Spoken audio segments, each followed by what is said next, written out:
Rancangan Santapan Jiwa My Quran Time ini dibawakan oleh MFDM Group of Companies, 3Q Equestrian dan Fraser Valley Kuala Kubu Baru.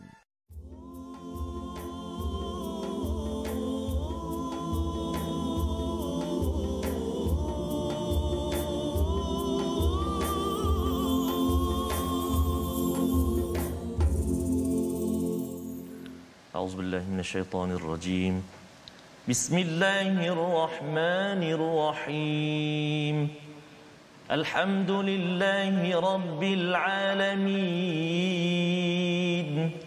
Ar-Rahmanir Rahim. Maliki yaumiddin. Iyyaka na'budu wa iyyaka nasta'in. اهدنا الصراط المستقيم صراط الذين أنعمت عليهم غير المغضوب عليهم ولا الضالين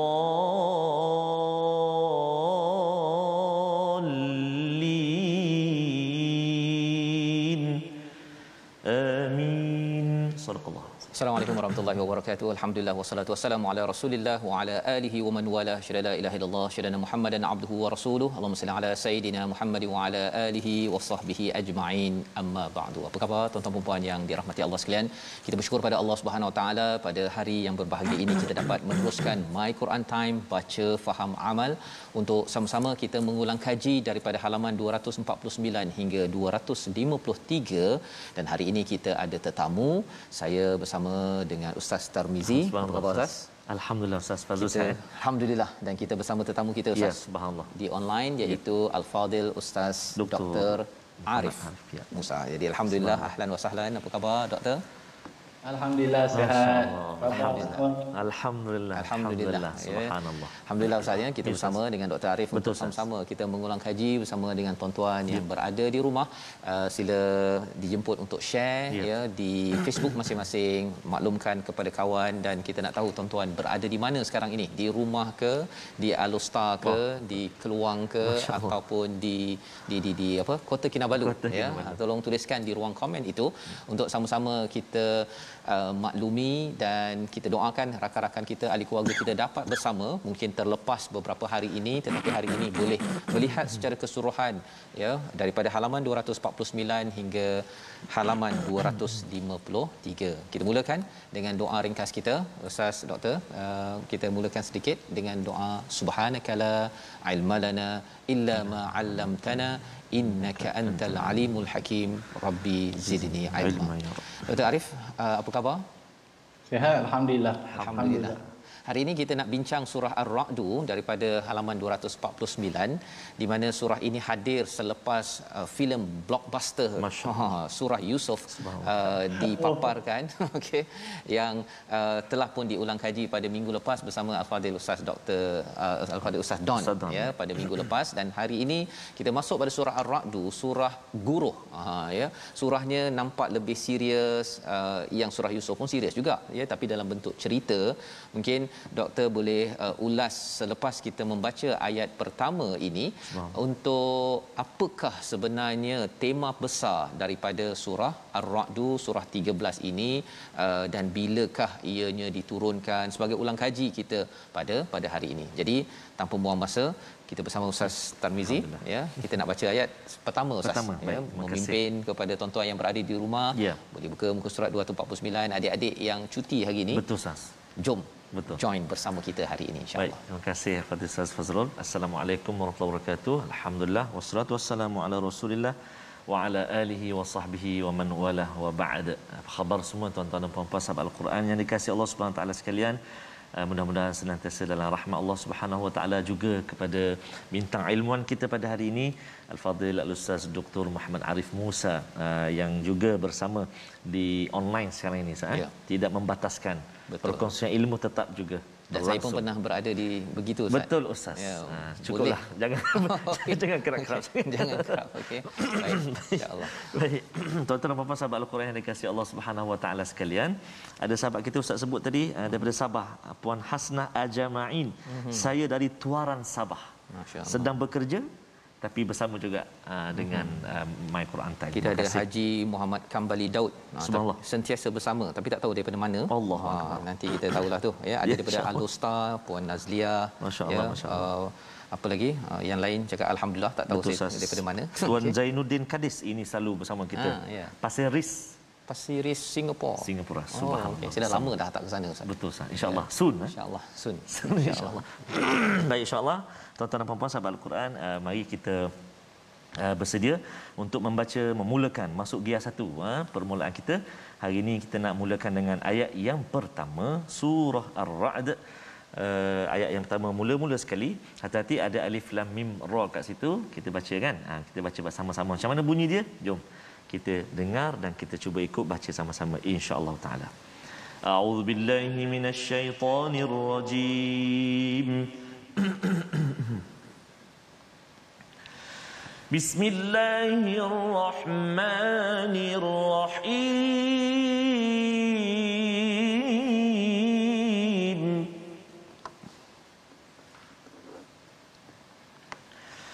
Alif lam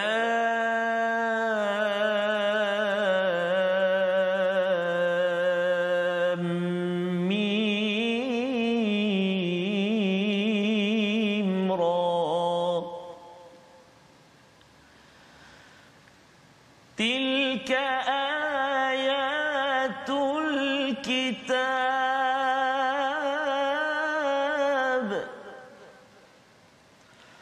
والذي أنزل إليك من ربك الحق ولكن أكثر الناس لا يؤمنون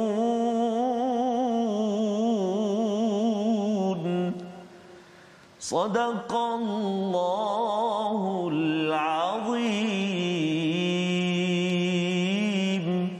Surah Al-Azim, ayat pertama daripada surah 13 surah Ar-Ra'd halaman 249, Alif Lam Mim Ra. Ini adalah ayat kitab Al-Quran dan kitab yang diturunkan kepadamu wahai Muhammad daripada Tuhanmu itu adalah benar, tetapi kebanyakan manusia tidak beriman kepadanya. Kita bersama Al-Fadil Ustaz Dr. Arif Musa untuk Doktor kalau dapat dicerahkan apakah kesimpulan ataupun gambaran luas tentang surah Ar-Ra'd. Jika surah Yusuf Ustaz kita sudah lihat tentang betapa hidup ini di badai ombak, tetapi jika bersama Tuhan sebenarnya Tuhan sedang membawa kita ke aras maqam yang lebih mulia, lebih tinggi bagi orang yang muhsinin ataupun muhsin, orang yang berbuat baik. Surah Ar-Ra'd, silakan Dr. Arif.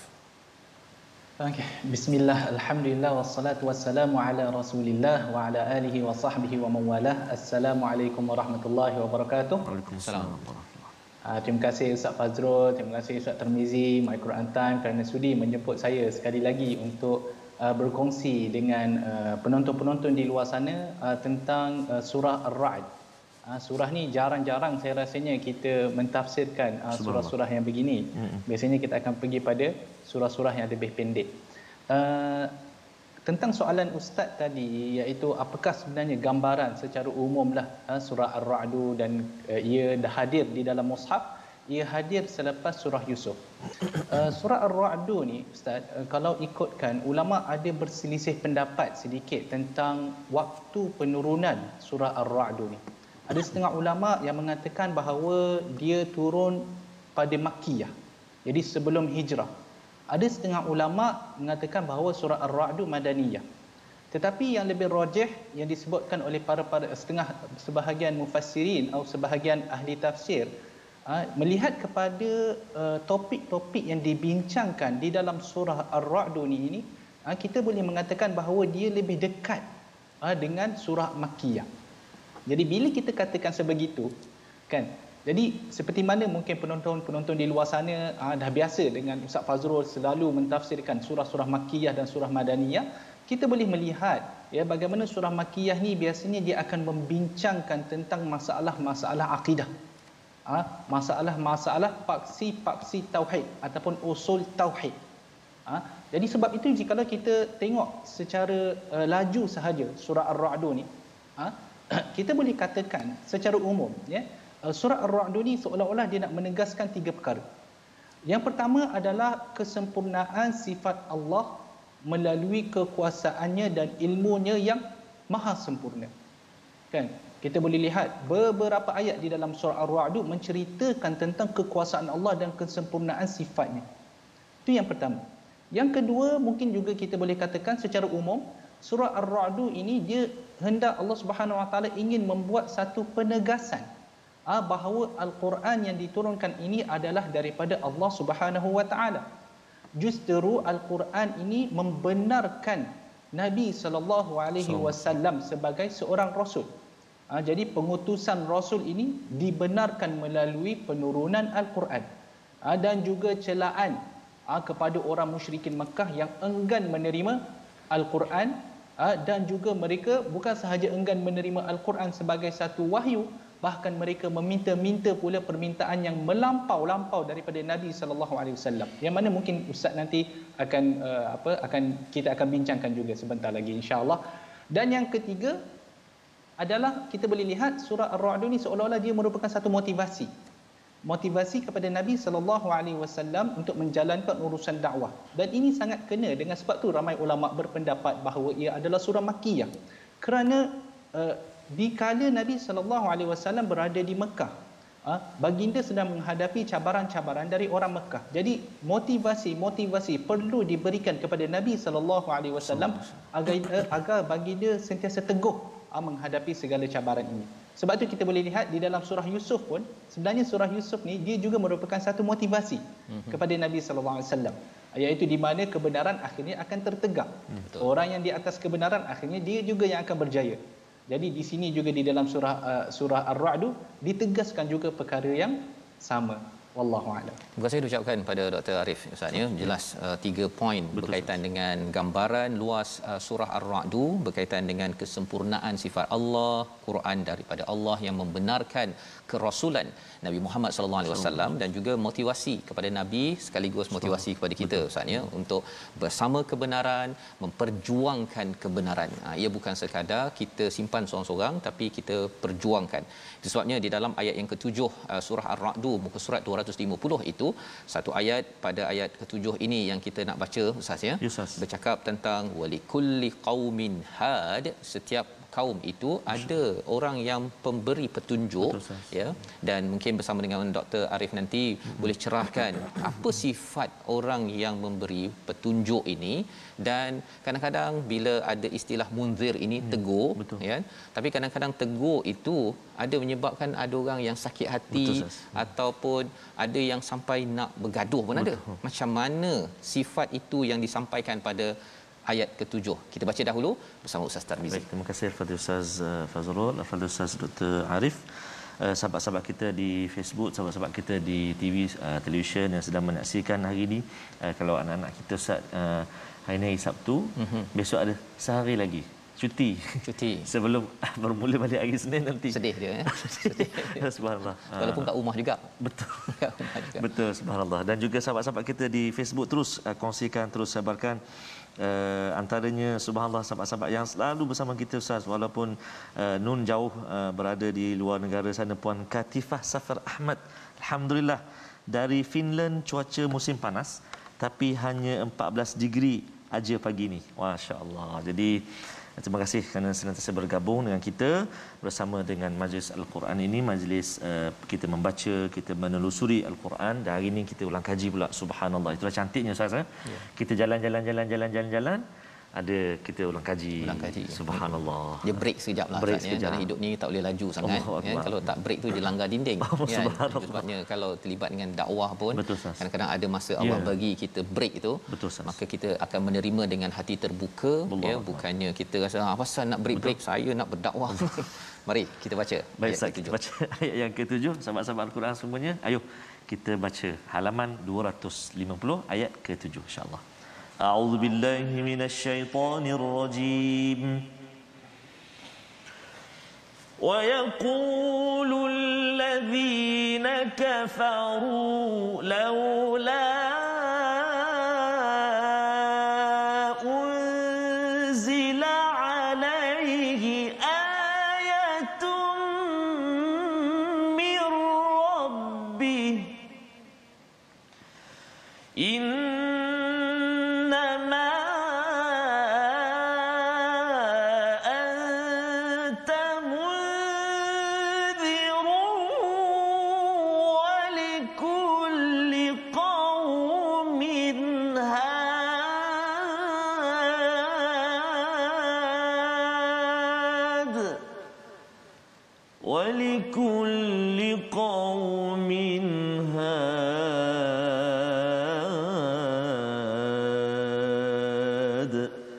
sadaqallahul azim. Dan orang-orang kafir berkata, mengapa tidak diturunkan kepadanya Nabi Muhammad suatu tanda mukjizat daripada Tuhannya? Sesungguhnya engkau hanyalah pemberi peringatan dan bagi setiap kaum ada yang memberi petunjuk. Jadi ketika ada cabaran seperti mana doktor nyatakan sebentar tadi Ustaz ya, bahawa mereka mencabar kepada Nabi, datangkanlah mukjizat lain ya. Allah mengajar kepada Nabi, innama anta munzir wa likulli qaumin had. Apa maksud di perkataan munzir dan juga had di sini doktor? Silakan. Menarik soalan ustaz, merujuk kepada innama anta munzir wa likulli qaumin had. Munzir ini jelas pemberi peringatan. Tetapi kalau kita pergi kepada had ini para ulama berbeza sebenarnya dalam tafsiran kepada kalimah had itu sendiri. Kan, dan setiap tafsiran itu boleh mengubah serba sedikit maksud ayat secara umum. Ya. Ada setengah para ulama, mereka ramai juga yang mengatakan bahawa had ini merujuk kepada seorang nabi. Jadi sebagaimana Nabi SAW adalah pemberi peringatan kepada kaumnya, maka walikulli qaumin had, begitu juga kaum-kaum yang lain telah juga diutuskan seorang nabi. Maka ini merupakan bukanlah kita kata bid'an minar rusul. Rasulullah SAW bukanlah rasul yang pertama. Bahkan sebelum-sebelum ini telah ada rasul-rasul yang telah menyempurnakan ataupun melaksanakan wahyu yang diberikan kepada mereka. Ada juga setengah ulama yang mengatakan had ini sebenarnya merujuk kepada Allah Subhanahu wa taala. Ya, iaitu pemberi hidayah. Yang ini seperti mana yang disebutkan di dalam surah Al-Baqarah, laisa 'alaika hudahum walakinnallaha yahdi man yasha.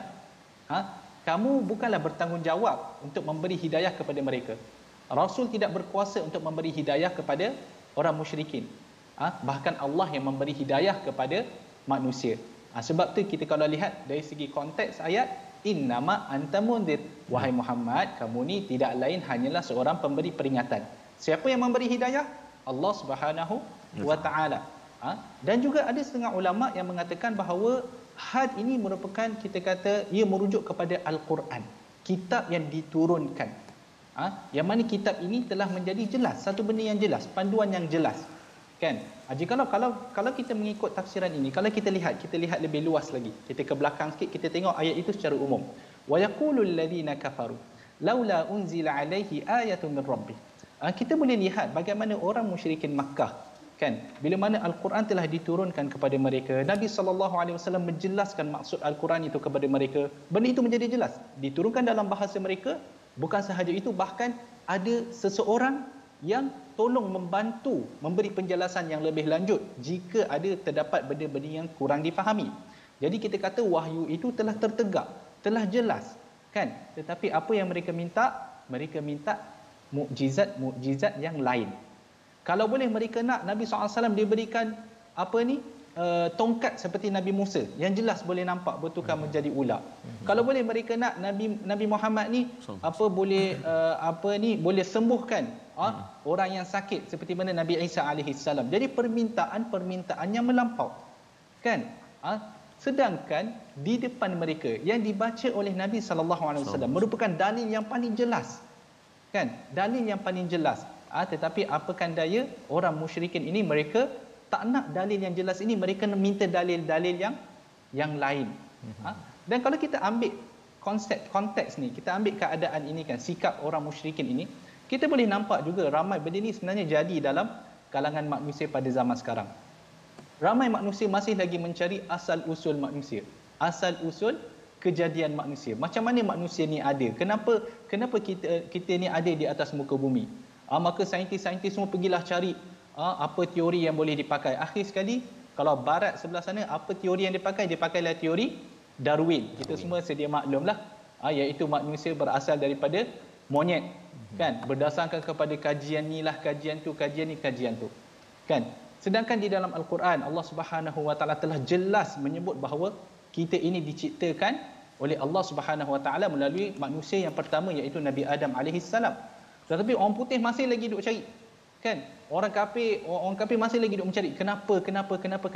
Dia minta benda-benda yang lain, pergi kaji benda-benda yang lain, sedangkan apa yang terbentang di depan mereka tidak mahu melihat. Ini yang mungkin kita boleh katakan mereka mempunyai mata tetapi a'yunun la yubsiruna biha. Mereka mempunyai mata tetapi mereka tidak sebenar-benar melihat.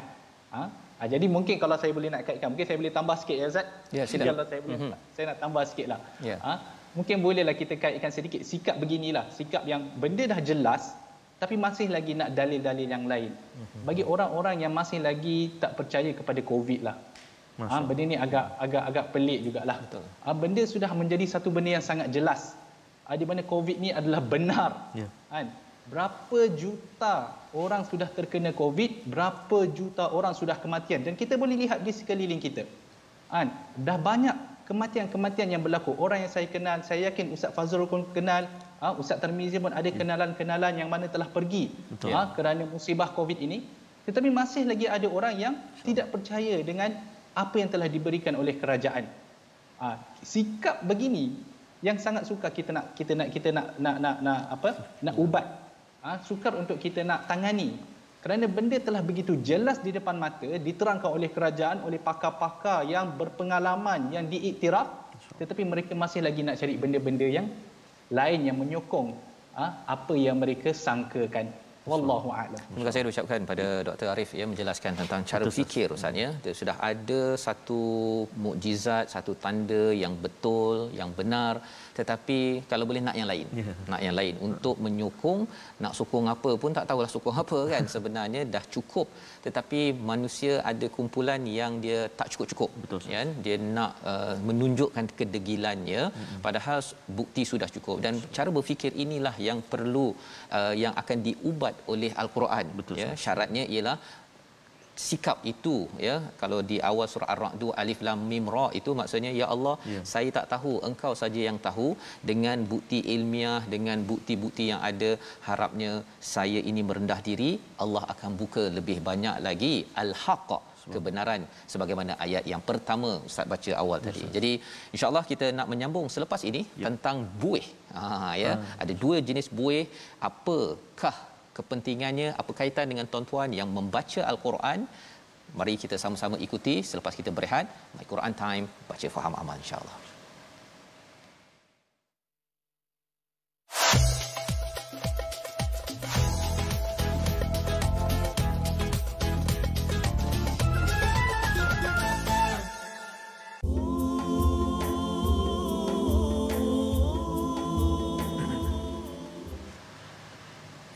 Ya Rasulullah, ya Habiballah,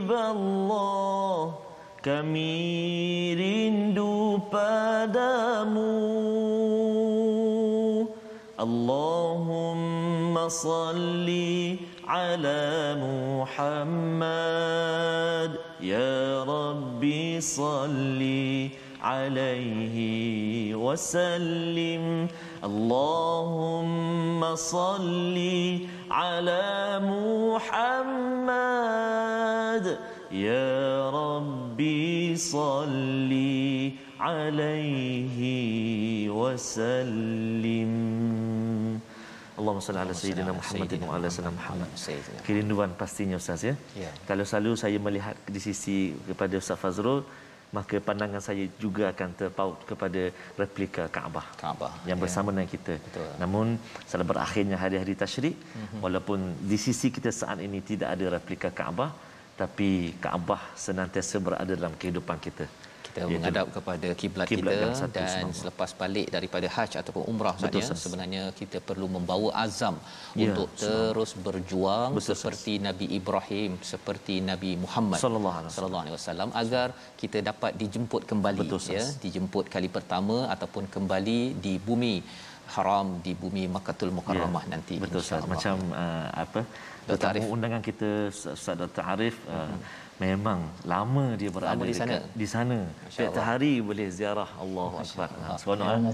Muhammad. Allahumma salli ala Muhammad wa ala ali Muhammad. Jadi alhamdulillah sahabat-sahabat kita terus bersama dengan kita Ustaz pada hari ini. Saya tertarik satu tadi Ustaz Dr. Arif, Ustaz Fazrul, Puan Cik Liza Cik Teh. Ya. Sedang berada di kebun memetik durian. Tetapi tidak mahu melepaskan pengajian bersama dengan Quran. Masya-Allah. Ya. Subhanallah. Sebab tak sebut kat mana kebun tadi. Subhanallah. Kalau beritahu tu senang sikitlah. Subhanallah. Jadi kita nak meneruskan pada halaman 251 di mana salah satu daripada ayat yang ingin kita ulang kaji adalah ayat yang ke-17 Ustaz. Ayat yang sedikit panjang tetapi saya yakin ini adalah ayat yang amat istimewa. Mula sahaja anzala. Ya, jadi bersama Ustaz Tarmizi untuk nanti Dr. Arif boleh jelaskan tentang banyak kali Allah menggunakan perkataan zabat iaitu buih, ya, apakah yang penting diambil pelajaran apabila kita berinteraksi dengan ayat ini, insya-Allah. Bersama Ustaz Tarmizi. Terima kasih kepada Ustaz Fazrul, bahagia Ustaz Dr. Muhammad Arif, sahabat-sahabat Al-Quran yang dikasihi Allah SWT sekalian, tuan-tuan dan puan-puan, ibu ayah. Dalam halaman yang ke-251 ni Ustaz, kalau kita perhatikan tuan-tuan dan puan semua, cuba tengok kan, cantik di hujung setiap ayat tu, cuba kita tengok dalal wal asal al-qahhar al-amthal mihad, susunan dia Allahu akbar, indah, sangat indah sekali, subhanallah. Jadi yang kita nak baca sekarang ni ialah ayat yang ke-17, agak panjang seperti kata Ustaz Fazrul tadi, dan memang Ustaz jarang-jarang kalau kita jumpa permulaan allazi anzala. Wallazi ada selalu anzala, jarang-jarang sekali kita jumpa di permulaan ayat. Jadi insya-Allah kita sama-sama baca insya-Allah ayat yang ke-17 sama-sama ya. A'udzubillahi minasyaitonirrajim. أنزل من السماء ماء فسالت أودية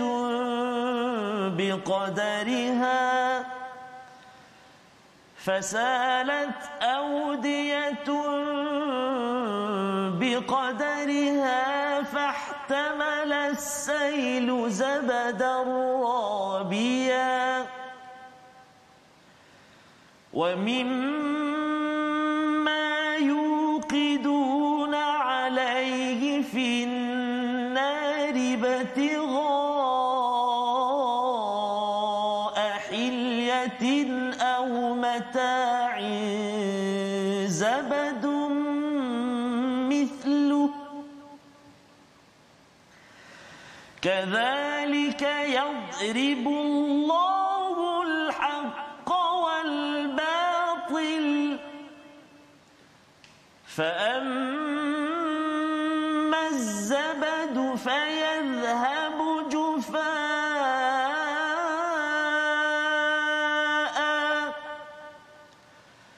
وأما ما ينفع الناس فيمكث في الأرض كذلك يضرب الله الأمثال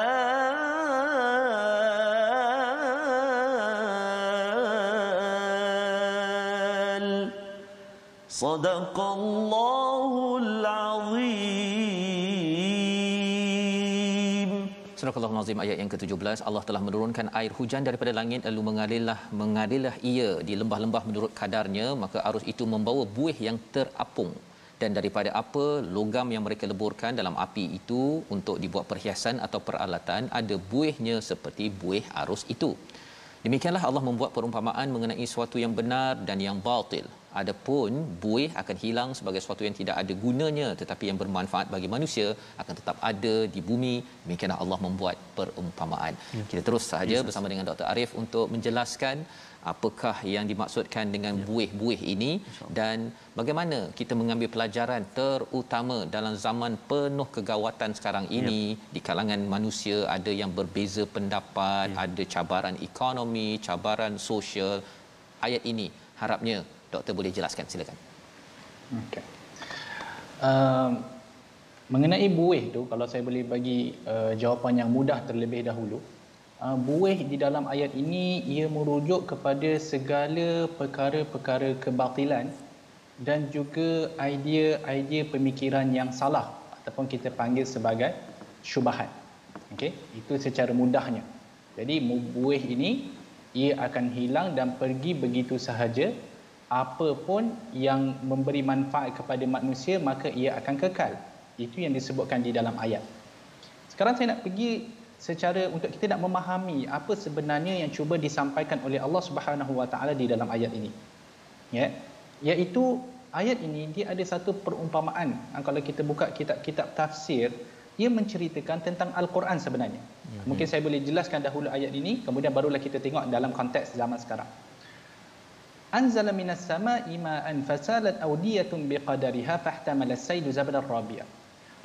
Ayat ini walaupun dia menceritakan tentang air yang datang daripada langit dan kemudian dia melalui lembah-lembah yang pelbagai mengikut kadarnya, para ulama tafsir menyebut bahawa ayat ini dia menggambarkan kebenaran ataupun menggambarkan Al-Quran itu sendiri. Ya, di mana Al-Quran ini diturunkan oleh Allah Subhanahu Wa Taala daripada langit. Dan dia akan melalui, kalau di dalam ayat ini dikatakan air itu melalui lembah-lembah yang pelbagai. Ya, tetapi kalau para ulama kata Al-Quran ini akan melalui hati-hati manusia yang pelbagai. Fahtamala as-saylu zabadan rabi'a, maka setiap lembah itu akan menampung atau akan mengambil air itu mengikut kadarnya. Maka seperti juga hati manusia, bila mana Al-Quran itu lalu di atas hati manusia, jadi respon setiap hati itu adalah pelbagai. Ada setengah hati ini yang mana hati ini memang dihidupkan dengan iman. Dia memang telah ada sifat ikhlas, dia memang ada akhlak-akhlak yang baik. Maka bila mana Al-Quran itu lalu di atasnya, hati itu dengan cepat menyerap Al-Quran itu. Bahkan bukan sekadar itu, dia bukan sahaja menyerap Al-Quran itu, kadang-kadang di dalam hadis Nabi SAW yang lain ada juga menyebut, bahkan ada di kalangan mereka ini yang daripada air itu dia boleh memberikan air itu kepada orang lain.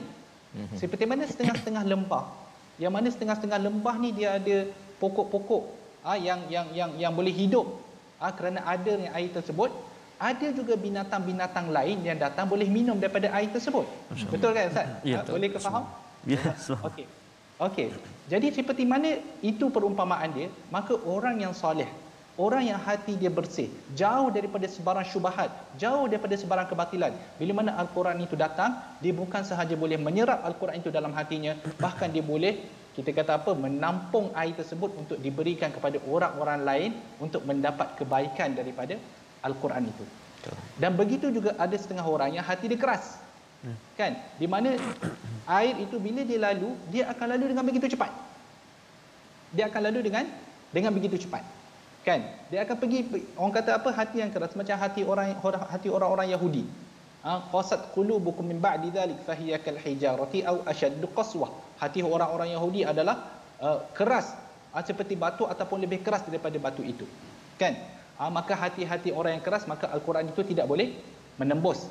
Okey? Apa kaitan dia dengan kebenaran dan kebatilan yang kita sebutkan tadi, dengan buih itu? Maka Allah Subhanahu Wa Taala nak menyebutkan di sini, kebenaran itu dia kekal, dia akan kekal. Adapun kebatilan fayadhhabu jufaa, kebatilan, benda-benda salah, ideologi pemikiran yang salah, ia akan hilang bila sampai masa dia akan hilang. Kalau kita lihat, kita tengok dalam sejarah mudah, kita tengok dalam kisah Ashabul Kahfi, kan? Raja yang zalim, yang memerintah pada satu masa yang tidak membenarkan siapa-siapa pun untuk menyembah Allah Subhanahu Wa Taala, bila sampai masa raja itu hilang begitu sahaja, agama yang dia pegang hilang terus macam tu. Tetapi apa yang kekal? Ashabul Kahfi yang kekal. Sampai 300 tahun kemudian dia kekal. Bahkan agama yang dipegang oleh Ashabul Kahfi sampai ke hari ini, kita semua masih mentauhidkan Allah Subhanahu Wa Taala. Maka apa yang Allah Subhanahu Wa Taala nak sebutkan adalah kebenaran. Ia akan kekal, bukan sahaja di atas dunia, bahkan dia akan terus kekal sehingga ke hari akhirat. Kerana ketauhidan ini sampai kita insya-Allah kita minta pada Allah Subhanahu Wa Taala akan kita semua dimasukkan di dalam syurga. Walaupun kita di dalam syurga, ketauhidan itu masih wujud. Bila mana orang-orang kafir, bila mereka berada di dalam neraka, di mana syirik? Syirik semua sudah hilang. Dah tak boleh pakai dah syirik. Jadi apa sahaja kebatilan, apa sahaja idea-idea yang salah, syubhat-syubhat, idea-idea ini akan hilang. Yang kekal hanyalah kebenaran. Bila kita menceritakan tentang kebenaran, Ustaz, saya perlu jelaskanlah, memandangkan baru-baru ni adalah timbul isu yang pelbagai di kalangan para asatizah kan, di kalangan sahabat-sahabat kita juga ada juga yang orang kata memberi sepatah kata dua kata kan, sepatah dua kata dalam isu-isu ini. Perlu saya jelaskan, kebenaran ini dia bukan milik sesiapa. Ya, kebenaran adalah milik Allah Subhanahu Wa Taala. Ia bukan dimiliki oleh mana-mana individu. Sebagai seorang Muslim, kita perlu munsif. Kita perlu menjadi seorang yang kita kata berpegang kepada kebenaran. Tak kisah kalau dia datang daripada pihak yang mana-mana pun. Okey? Dia bukanlah macam yang saya sebutkan, dia bukan milik individu. Bukan bermaksud individu ini sentiasa berada di atas kebenaran. Tidak. Kan? Kullu bani Adam khata' wa khairul khata'in at-tawwabun. Setiap daripada manusia itu melakukan kesalahan, dan sebaik-baik orang yang melakukan kesalahan adalah orang-orang yang bertaubat. Saya sendiri, Ustaz Fazrul, Ustaz Tarmizi, kita semua tidak lari daripada kesalahan. Betul. Kan? Tetapi apa yang perlu dipegang oleh para orang kata orang awam adalah bila mana kebenaran itu timbul, maka kita berpegang dengan kebenaran itu. Janganlah kita taksub dengan sesiapa pun. Tetapi kita hendaklah berpegang kepada kebenaran. Dalam masa yang sama, Ustaz, kalau saya boleh tambah, Ustaz, boleh ke Ustaz? Boleh. Isu yang saya kena sebutkan jugalah, minta maaf lah Ustaz ya. Isu yang timbul baru-baru ni saya boleh melihat di mana berlaku pertelingkahan yang kita kata pertelingkahan ukhawi lah, pertelingkahan sesama saudari Islam. Yang mana kita ada seorang tokoh yang disegani, yang banyak menyumbang dalam dakwah Islamiyah, banyak menyumbang dalam kebajikan Islam. Dan kita ada seorang lagi tokoh di sebelah sana yang banyak menyumbang dalam kebajikan orang Islam di Gaza. Okey. Apa yang berlaku di antara kedua-dua tokoh ini, wallahu taala a'lam, dan saya berdoa pada Allah Subhanahu Wa Taala agar mendamaikan kedua-dua tokoh ini. Kan? Apa sahaja isu, kita doa, insya-Allah Allah Subhanahu Wa Taala akan berikan ketenangan dan kedamaian antara kedua mereka. Yang saya nak tegur di sini, Ustaz, adalah netizen orang-orang awam di luar sana. Ya. Kita kena ada satu sikap di mana jikalau berlaku satu pertelingkahan di antara umat Islam, di antara orang Islam, maka tanggungjawab kita adalah mendamaikan. Kita hendaklah mendamaikan isu tersebut, mendamaikan antara kedua tokoh ini. Tetapi ramai di kalangan kita suka menjadi apa yang kalau kita dulu masih kecil-kecil lah, panggil apa tu? Dia suka mengapi-apikan lagi. Batu api. Batu api. Bukan batu seremban, batu api. Bukan batu seremban, Ustaz. Batu api, Ustaz. Kan? Kita nampak dah berlaku pertelingkahan. Yang lain ni duduk menuang lagi minyak atas api yang membara. Kan? Di mana ukhuwah Islamiyah itu? Di mana hak Muslim kita? Yang mana sebenarnya Nabi SAW sebut, ala ukhbirukum ala afdal min darajatis salat was-siyam was-sadaqah. Tidakkah engkau mahu aku memberitahu kamu apa yang lebih baik daripada darjat solat, siam dan sedekah? Solat, puasa dan sedekah. Apa yang lebih baik? Islah dzatal bain. Yang mana kita mengislahkan, mendamaikan antara dua orang yang bermusuh. Subhanallah. Kan? Jadi kita perlu jelas kat sini bahawa kita perlu menjadi pendamai, kita perlu meredakan keadaan, bukan kita perlu menambahkan lagi. Benda tu kalau jadi di antara anak-anak kita, Ustaz, kena marah, Ustaz. Anak kita kan, tapi sebenarnya tanpa sedar kita sendiri sedang melakukan benda yang sama dalam pentas yang lebih besar. Maka bertakwalah kepada Allah Subhanahu Wa Taala. Man kana yu'minu billahi wal yawmil akhir, barang siapa yang beriman kepada Allah dan hari akhirat, falyaqul khairan aw liyasmut, maka berkata baiklah atau diam saja. Masya-Allah. Ini terima kasih diucapkan pada Dr. Arif untuk menjelaskan ya tentang istilah zabat sebentar tadi ya, tentang buih, dan bila Quran itu datang ia membuang buih-buih kebatilan yang ada pada hati kita. Dan ada satu lagi buih tadi itu daripada logam tadi itu kan, maksudnya itu melalui satu sesuatu proses yang panas ya, satu proses sejuk dengan Quran ini, satu proses panas dalam hidup kita ini dengan ujian yang Allah berikan. Kita doakan ujian yang kita hadapi tuan-tuan sekalian ya, sebagaimana doktor nyatakan tadi, ada ujian di antara individu, jangan orang lain pula yang menambahkan ujian itu, padahal kita juga diuji. Kita diuji sama ada kita ini menjadi batu api ataupun kita menjadi air yang menyejukkan. Dan sifat air yang menyejukkan ini kerana dia dijelaskan pada halaman 252 Ustaz ya. Masih lagi tentang kebenaran. Allah mengingatkan, samakah orang yang bersama dengan kebenaran, mir rabbikal haqq kaman huwa a'ma. Dan ada istilah ulul albab. Kita nak baca ayat yang ke-20 dan ayat 21, ayat 20, 20, 21 untuk kita memahami apa maksud ulul albab dan bagaimana sebagai netizen, sebagai orang awam, sebagai siapa sahaja dalam dunia ini, apabila kita membaca halaman 252 ini, kita dapat mengambil iktibar ayat 20, 21. Silakan Ustaz. Terima kasih kepada Ustaz Fazrul, sahabat-sahabat Al-Quran yang dikasihi Allah Subhanahu Wa Taala sekalian. Menarik ya halaman ini Ustaz sebut ada ulul albab, kemudian ada ala bidzikrillah tatmainnul qulub, subhanallah. Ada bab juga Ustaz. Ada bab juga. Min kulli bab, bukan amal albab. Bukan amal albab saya, subhanallah. Baik, jadi kita nak baca ayat 20 dan juga 21 Ustaz. Ya, betul. Baik, jom sahabat-sahabat Al-Quran semuanya kita baca sama-sama dua ayat ini insya-Allah. A'udzu billahi minasyaitonir rajim. الذين يوفون بعهد الله ولا ينقضون الميثاق والذين يصلون ما أمر الله به أن يوصل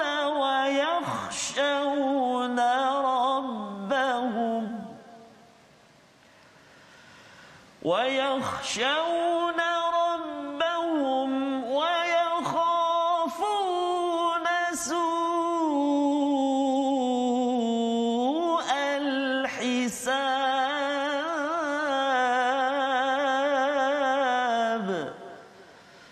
صدق الله العظيم.